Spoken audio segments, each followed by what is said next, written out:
Folks, they are melting down out there. I don't care if it's the left or the right. The media, Fox News, CNN, MSNBC, ABC, you name it, they're all melting down because Biden might have to step down. And it's proving what I've been saying all along here on the channel, that maybe it's time we rethink this thing called the presidency. So here are some of the headlines that are out there about this. I mean, these people are acting like it's the end of the world. So welcome back to the channel Culture Confederacy. Here it's Wednesday night, July 4th Eve. I love the 4th of July. I love being an American. A lot of people don't believe that because they see the icon for the channel. They think that I'm a traitor or insurrectionist. That's not the case. I love this thing called the United States. The greatest place to live on the planet. And you know how we do it here? There are no fancy graphics, pretty boy camera angles, epic soundtracks. It's you, me, my smartphone, and this mission to preserve great art, music, history, and culture, including American culture, and sometimes point out the absurdity of culture. And I definitely think this fits the bill. So New York Times, Biden tells allies, so don't forget to like, subscribe, all that fun stuff. Leave comments. But it says here at the New York Times, Biden tells allies he knows he has only days to salvage candidacy. Oh my God. What are we going to do without a president? I don't know.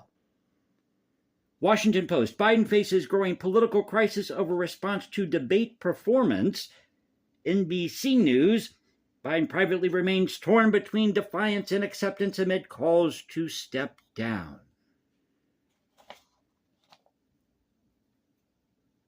So,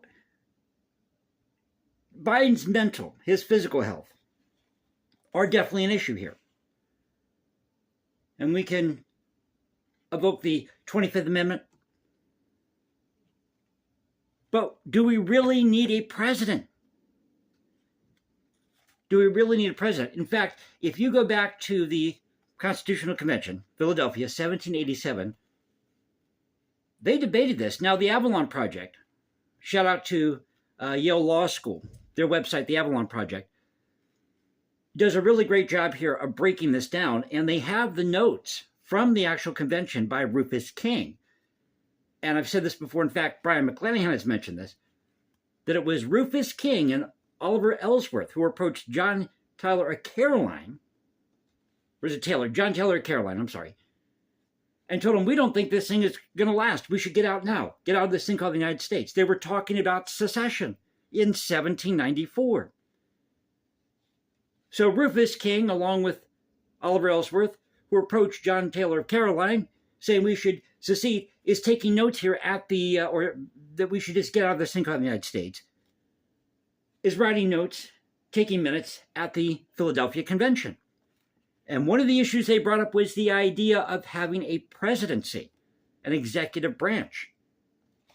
So the argument here, now, by the way, there's serious talk about Vice President Harris stepping in here. And I wouldn't doubt that's going to happen. And then she'll probably try to seize the opportunity to run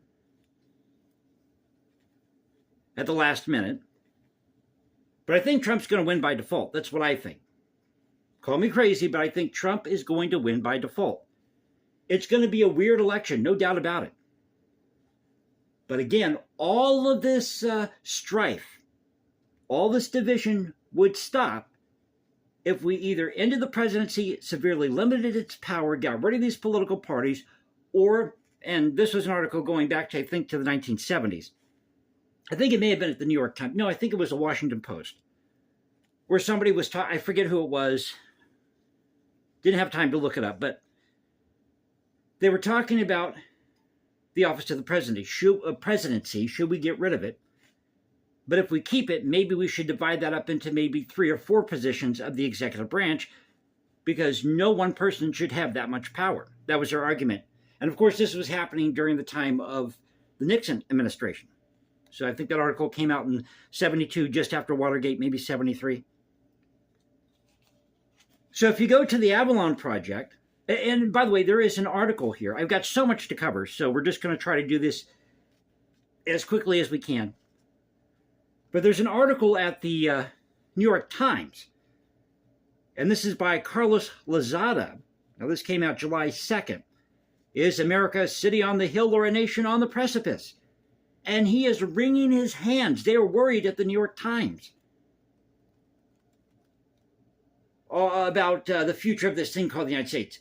Really what they're worried about is whether or not they're going to stay in power, the Democrat Party, whether it's going to stay in power or not. Don't they have a convention coming up with this month or next month? I think it's in August, because I think the Republicans go first and then the Democrats. They're also talking it might be like 1968. Who knows? Like I said, it's going to be an odd year, odd election. So he starts out in this article comparing America to a painting. He said, if we were a painting, it would almost certainly be a self-portrait. So I'm just going to read you a snippet here. But he goes through this long diatribe.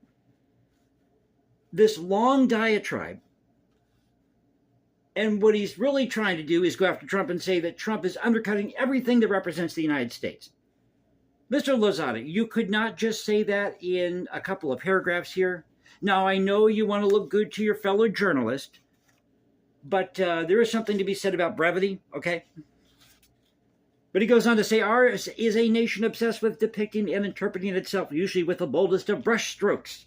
We've claimed an American way, an American creed, an American idea, an American experiment, an American dream, even an American century. Our political battles do not center only on who is right or wrong, but on whose positions best reflect the nation's professed values. That's not who we are is our harshest burn. And he talks about Ronald Reagan's Shining City on a Hill speech, his farewell speech in 1989, which actually came from John Winthrop's sermon of 1630. John Winthrop was from Massachusetts. And don't forget, in 1630, they had slavery in Massachusetts. So let me read you the last paragraph of this article. But just to give you a flavor here, like I said, we're trying to save time and just get through as much as I can here, as quickly as I can. So in the very last paragraph, he goes after Trump. Let me find it here. Talks about Newt Gingrich. Now, to be fair, he does talk about George H. Bush after 9/11. He talks about, George W. George W. He talks about Obama. Talks about Newt Gingrich. So here's the final paragraph of the article. And he's going after Trump. Again, it's all saying here that we are on the verge. We're at a crossroads. Are we going to be that shining city on a hill? Or are we going to devolve into anarchy? Yes, anarchy. Like I said, this is a very, very long article. So it's taking a moment to get down to the bottom of this. Where is it at? Okay. Okay, here it is. And he's talking about American exceptionalism. Remember the Republicans have been saying that for years, American exceptionalism. Here it is. Yet the Trumpian alternative does not reaffirm exceptionalism. It undercuts it. It assumes that all countries, including ours, are much the same, struggling to beat out one another, to be bigger and stronger to win. That notion of greatness, Van Egan writes, talking, I think, about one of these political pundits, has nothing to do with historic ideals or bedrock values rooted somewhere deep in the American past. And when the national exceptionalism is defined by material gain and relative standing, when our expanding we gives way to the I of a singular leader, America's usable past becomes a disposable one. Also talks about slavery, Abraham Lincoln, because Abraham Lincoln is the savior of both the Republican and Democrat Party. Democrats won't admit to it, but it's true. That's why he has this huge monument in Washington, D.C. So over at the Avalon Project, again, the Yale Law site, Yale Law School, their website, really good website. Can't get the words out tonight. If you want to research stuff, so shout out to Yale Law School and the Avalon Project. But these are the notes from Rufus King on the Philadelphia Convention, or at the Philadelphia Convention, rather. 1787, and this was from June 1st. So you have James Wilson, you have James Madison, you have Charles Pinckney, who was from South Carolina. You have Randolph. I got it in my notes here. I'm trying to remember the names of all these people. There are a lot of people we don't really talk about who were at the Philadelphia Convention. Everybody knows Benjamin Franklin, and they know George Washington, and Patrick Henry. But how many people know about Rufus King or Oliver Ellsworth or Charles Pinckney? So needless to say, they have this argument. William Randolph, that's who it is, William Randolph. They have this argument about the presidency. And I'm just going to read you briefly what they say here. So James Wilson says, an executive should possess the power of secrecy, vigor, and dispatch, and so constituted as to be responsible.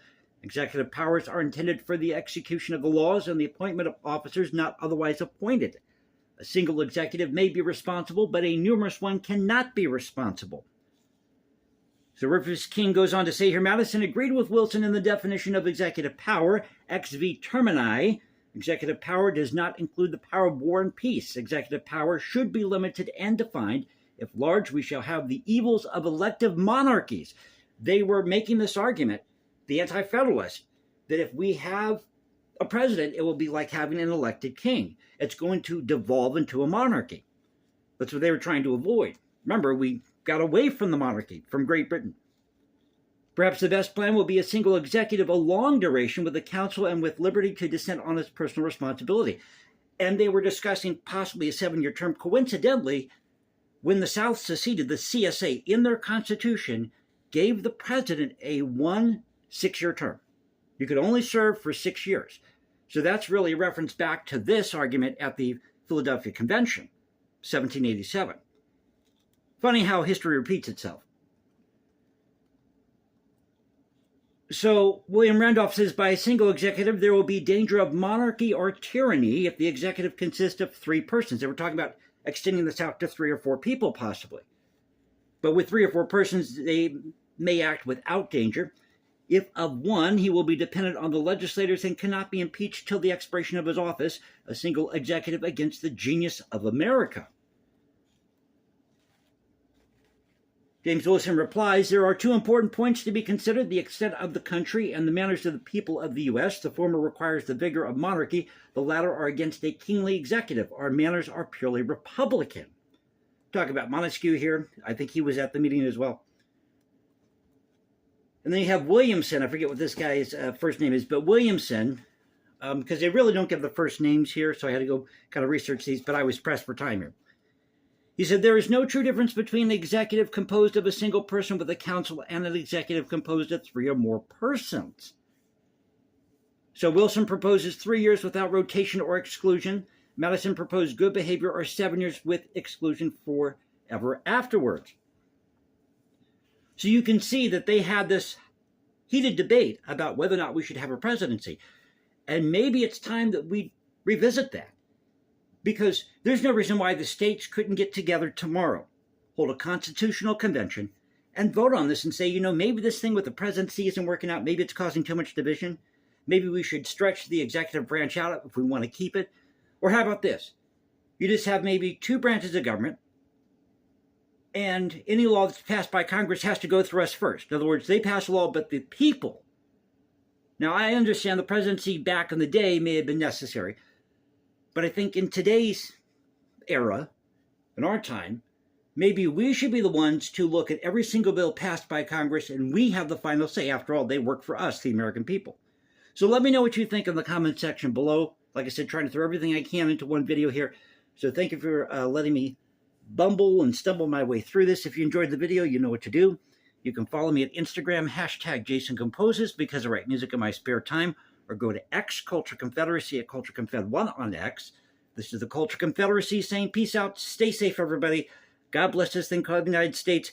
And you know how we do it here. This is where the past crashes with this present, with the present. There you go. With the present. This mission again to preserve great art, music, history, and culture, including American culture. Don't take everything down that you disagree with. Leave things up for us to discuss and talk about for future generations. Whole purpose of the channel here. So hope you enjoyed the video again, and I'll catch you next time. Have a happy 4th of July.